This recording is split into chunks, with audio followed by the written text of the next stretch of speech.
একদিকে ভূমিকম্পের আতঙ্ক, অন্যদিকে ঝরাজীর্ণ ভবনে পরিচালিত হচ্ছে ব্যবসায়িক কার্যক্রম। ভবনের পিলারসহ মূল অবকাঠামো দেখা গেছে বড় বড় ফাটল, ঘষে পড়েছে ছাদ ও দেওয়ালের পলিশ।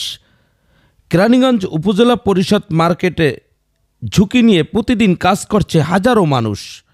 প্রতি যে ভূমিকম্পটা হলো 5.6 না 3 মাত্রার, খেয়াল নাই, 7 মাত্রার, এই ভূমিকম্পে আমার যে রুমটা আমি থাকি ভাড়া নিয়ে, এই রুমটা কি পরিমাণে ফাটছে আপনারা নিজের চোখে দেখতে পারতেছেন। এরকম প্রতিটা রুমেই ফাটল দেখা দিয়েছে। তো যখন তখন দুর্ঘটনা, ভূমিকম্প ছাড়াও ওয়ালটা পড়ে যেতে পারে আমার উপর, আমাদের কাস্টমারের উপর। এই জীবনের ঝুঁকিতে আছি, তাই এটা যেন উপজেলা প্রশাসন কর্তৃপক্ষের দৃষ্টিতে আসে, আপনারা আনার ব্যবস্থা করুন এবং এটাকে মেরামত করবেন না নতুন করবেন, আমাদের বাঁচার জন্য আপনাদের নিকট আকুল আবেদন করছি আমরা ভাই। কেরানীগঞ্জ উপজেলা পরিষদের যে মার্কেট, এই মার্কেট তো বানানো হয়েছে প্রায় 15-16 বছর হয়েছে। তো এত অল্প সময়ের মধ্যেই এই বিল্ডিংয়ের যে অবস্থা, ঝুঁকিপূর্ণ অবস্থা, দেশ জুড়ে যে ভূমিকম্পের আতঙ্ক চলমান আছে, আমরাও বিভিন্নভাবে শঙ্কিত এবং আতঙ্কিত।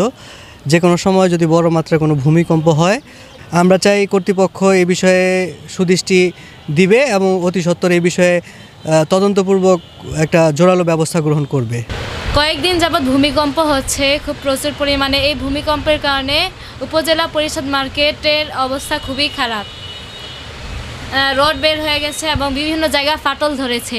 তাই প্রশাসনের কাছে আমাদের অনুরোধ যেন এটা আবার সুন্দরভাবে তৈরি করে দেওয়া হয় নতুনভাবে।